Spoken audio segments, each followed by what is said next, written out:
Rich Blundell, who's a visiting scientist at the Marie Mitchell Association. Dr. Blundell, thank you for being on my show. Thanks for having me. So now, June 22nd, as part of the Nantucket Film Festival, you're leading a dialogue to unpack the truths around the Earth's own story. Can you talk about that? Sure. The Green Carpet Cinema is Nantucket Film Festival's initiative to engage in real time and in real life with the topics that are being explored on the screen and in the community. And two of this year's most compelling entries are Fire of Love by Saradosa and Rising Above, which is a waterfront art installation created by Remain Nantucket. Fire of Love is a documentary about the love between two volcanologists and their shared love for the Earth. It's really a love story. And Rising Above explores the nature of resilience, and specifically the resilience of Nantucket. Now, I'm really excited about this because you don't normally see these two ideas, love and resilience, being explored together. So what is the connection? Well, as a geologist, I would argue that the Earth is the connection.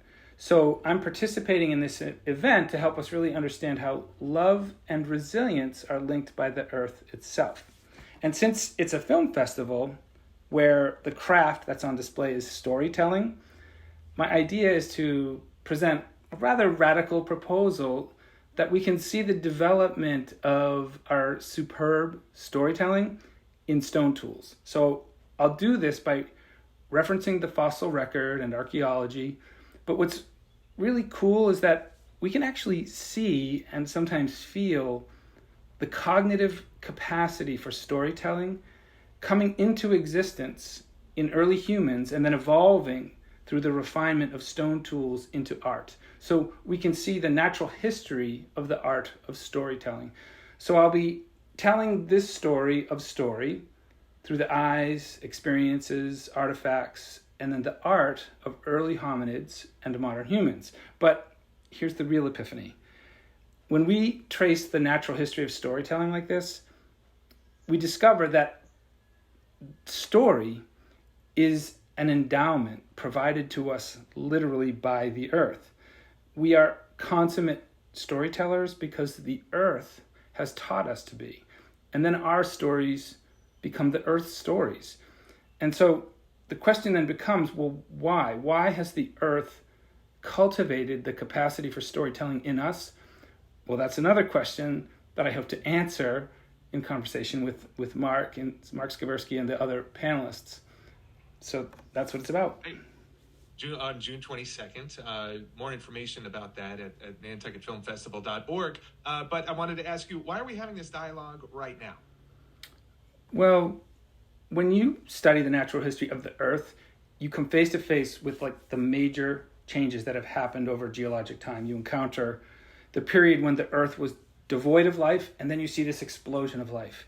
And then you see times when the composition of the atmosphere changed so dramatically that it actually becomes toxic to the dominant life forms. And then you see asteroid impacts and the million-year ice ages that follow. You see the rise of humans and culture, and then the mass extinctions that follow. In all of these cases, these threshold events set the conditions for life on Earth for millions of years to come. Well, we're in one of those threshold moments right now. But this time it's caused by us not being in right relationship to this Earth that created us and has given us everything and is still sustaining us. So we've got to get this relationship right if we're going to survive in the long term. And then this brings us back to the themes of the event, which are love and resilience, which I'll be arguing that resilience is predicated on love. We need to take this seriously, and we need to tell this story now. All right. So, with that, is there anything else that you'd like us to know before June 22nd? Well, I know it's hard to see sometimes, but this world is still beautiful. And here's the thing. The future is beautiful too, or there isn't one. So just think about that. Dr. Rich Blundell, visiting scientist at the Marie Mitchell Association. Thank you for being on my show. Thank you.